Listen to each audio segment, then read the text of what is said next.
I was actually raised down in Willimantic, part of Chicopee, and we moved up to James Street. So my first duty station at Hangar 9 was exactly 2 miles from my front door on James Street. So I've been born and raised in Chicopee. My father was in the Army.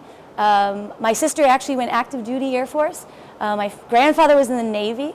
So when the time came that I hit that 30, and it was a scary time, and I was like, what am I going to do with my life? I have to start adulting.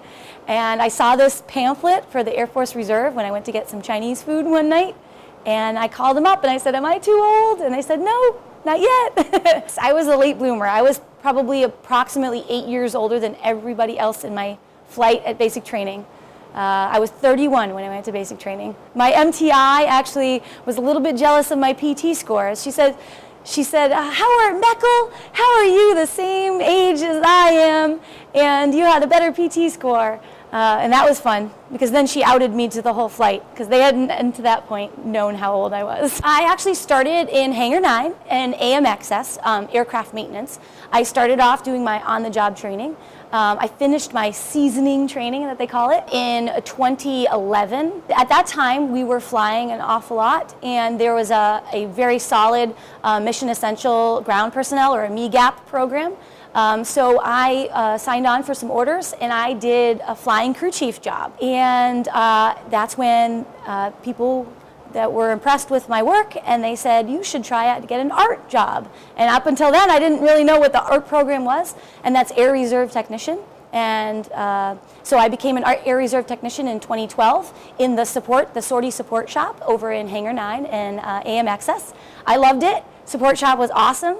I did a lot of the Dash 21 inspections, the emergency equipment. We did liquids. We did a lot over there, a lot more than people think. It's not just CTK, Consolidated Toolkit. But that's where I kind of started my art career. And then the opportunity came where I could come over to Aero Repair Shop, and that's AR Shop. And that's where we are right now, in the pull-through hangar, or the wash rack. And that's MXS, or back shop, a little bit back shop. We're back shop because we do the tires, but we also work on the flight line, on all the flight controls and the landing gear. Having all those different aspects of where you are on the aircraft, what's wrong, what systems, having a little bit of, because that's what a crew chief is kind of a jack or Jill of all trades. A little bit of everything, know enough it's broke, and then when something gets really broke, or it's something that's very serious or specialized, we call a specialist out. I was actually a kindergarten teacher. I worked in the education field. I taught. I was the director of a child care center for a few years. I did that. I worked in retail. I did all kinds of jobs, and that's kind of what led me to it.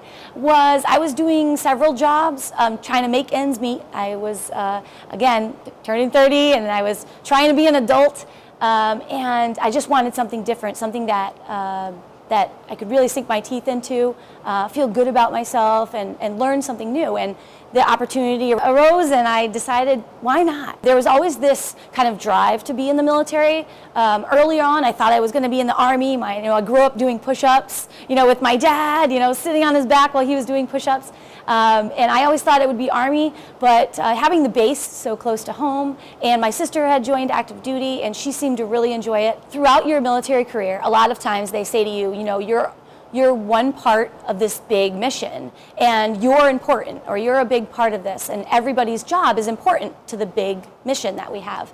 And I never really kind of got that or understood that fully, like 100%, until this particular incident. And this was probably my 8th or 9th mission, and that's when I was being a MEGAP. I was flying crew chief, and I was out in the system, and we're flying, doing our mission, and we had gone from one European country to another, and I was handing the forms to our aircraft commander, who was a colonel at the time, and I was a senior airman, and I just signed off the forms. I'm handing the forms for the airplane, and I'm telling this colonel, as a senior airman, as an E4, I am handing the forms to this colonel and telling him, your aircraft is airworthy. And I'm telling him this, and he is trusting that I did my job well, and that we're gonna get where we need to go. And obviously we did, and with no issues. But that's when it kind of hit me, like, wow, here I am, a senior airman, and I made a difference. And that was a powerful moment for me, just remembering and realizing that, yes, we are all doing our job, and that leads to that mission. We're the premier reserve base in this country for a reason.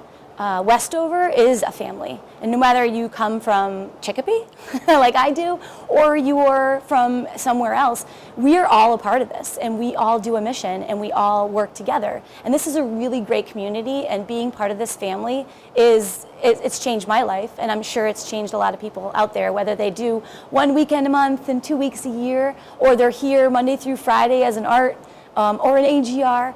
We are all part of this big mission.